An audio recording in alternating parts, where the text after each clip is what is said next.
Hey everyone, तो आज हम लोग सीखते हैं कि वृत्त के क्षेत्रफल का फॉर्मूला क्या होता है। यानी कि जब हमारे पास कोई वृत्त आ जाए तो हम उसका क्षेत्रफल कैसे इजीली निकाल सकते हैं, यानी कि एरिया ऑफ सर्कल।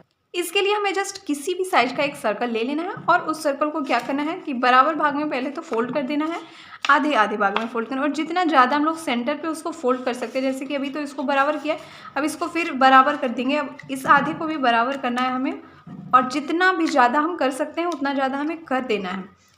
अगर सॉफ्ट पेपर है तो वो ज़्यादा से ज़्यादा ही फोल्ड होगा, जैसे कि ये हमारा थर्ड राउंड है और फिर हम इसको एक बार और फोल्ड करने वाले हैं, मतलब दोनों साइड इक्वल हम रखने वाले हैं उसके पार्ट्स को। फिर इसको हम एक बार और ही फोल्ड कर देते हैं। मैक्सिमम हम जितना फोल्ड कर सकते हैं उतना हमें फोल्ड करने लेना है। इसके बाद हम क्या करेंगे, उस फोल्ड किए हुए सर्कल को हमें करना है ओपन। अब ओपन करने के बाद सर्कल पे जो भी निशान हमने बनाया है बराबर बराबर, उसको हमें कट कर लेना है। जैसे ये वाला हम कट कर रहे हैं तो यहाँ एक तीली टाइप से कट होगा और इसको सेंटर तक ले जाके छोड़ेंगे। और इसका ये सेकेंड यहाँ पे इसका लाइन है, तो ये कुछ इस ढंग से हम यहाँ पे इसको कट कर ले रहे हैं और बिल्कुल सेंटर पे हमें इसे छोड़ना है। और एक ही साइज में हमें सबको कट कर लेना है। जैसे कि ये हमारा एक कट करके आ गया, ऐसे ही हमें सारे पेटल्स कट कर लेने हैं सर्कल के। तो सर्कल के सारे पेटल्स कट गए हैं और यहाँ पे बराबर 16 भागों में ये जो है सो हमने इसको बराबर भागों में डिवाइड कर लिया है। अब यहाँ से हमने क्या करना है कि सर्कल का जो आधा भाग होगा उसको हम निकाल लेंगे।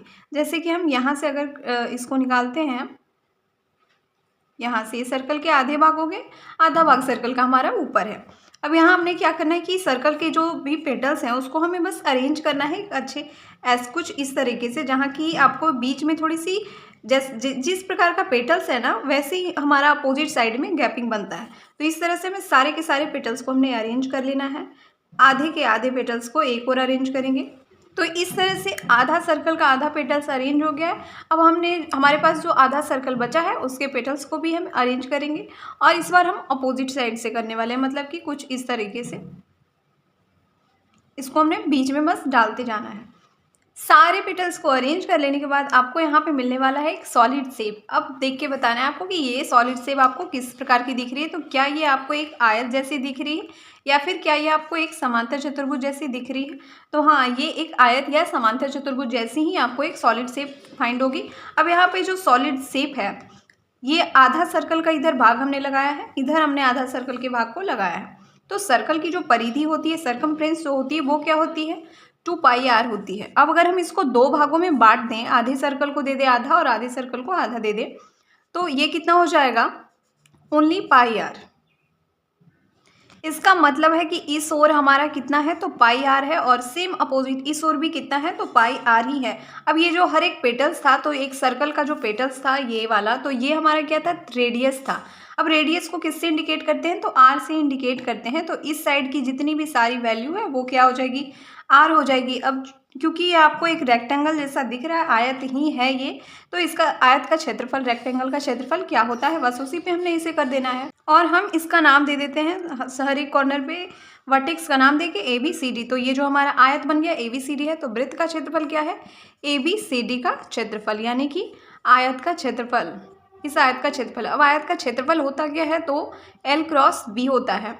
L की जगह पे हमें πr मिला हुआ है, L इक्वल टू कितना है? πr है। और R की जगह पे B के जगह पे हमें कितना मिला हुआ है? तो R मिला हुआ है। इसकी चौड़ाई, ये जो हमारा बन रहा है चतुर्भुज आयत, तो इस वृत्त का क्षेत्रफल यानी इस सर्कल का क्षेत्रफल क्या हो जाएगा? πr के साथ क्रॉस होगा हमारा r, मतलब r गुना होगा πr के साथ लंबाई और चौड़ाई, और ये जब गुना होगा तो इस पे पावर 1, इस पे पावर 1, तो πr स्क्वायर हो जाएगा, जो कि हमारा वृत्त का क्षेत्रफल है।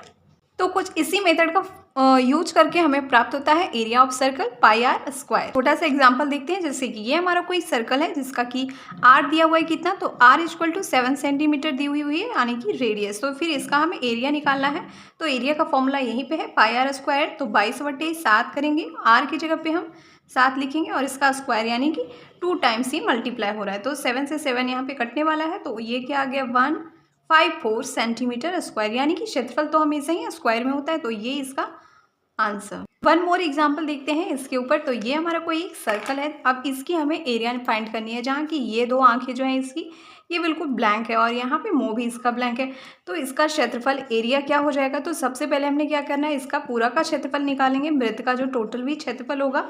अब इसकी रेडियस आपको दी हुई होनी चाहिए। तो इसकी रेडियस आपको दी हुई है 4 सेंटीमीटर, और ये जो छोटे छोटे आँख है इसके, आँख जो छोटे छोटे हैं उसकी रेडियस आपको दी हुई है r बराबर 1 सेंटीमीटर।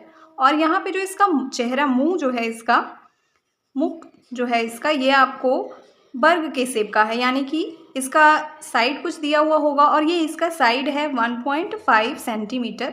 अब आपको इसका एरिया फाइंड करना है। तो वृत्त का क्षेत्रफल तो हमें सबसे पहले फाइंड करना होगा। इसमें हमने क्या घटाना होगा, इसमें हमें घटा देना है दोनों आँखों को। तो आँख का क्षेत्रफल, यानी कि आँख भी हमारा गोल है, यानी कि वृत्त का क्षेत्रफल जिसका कि रेडियस आपको दी हुई है। अब इसमें एक चीज़ और भी हमने घटानी है, वो क्या है, इसका मुंह। तो मुंह क्या है, वर्ग है, तो वर्ग का क्षेत्रफल हमें घटा देना है, वर्ग का क्षेत्रफल। और ऐसे करके हमें क्या है, इसकी क्षेत्रफल प्राप्त हो जाएगी।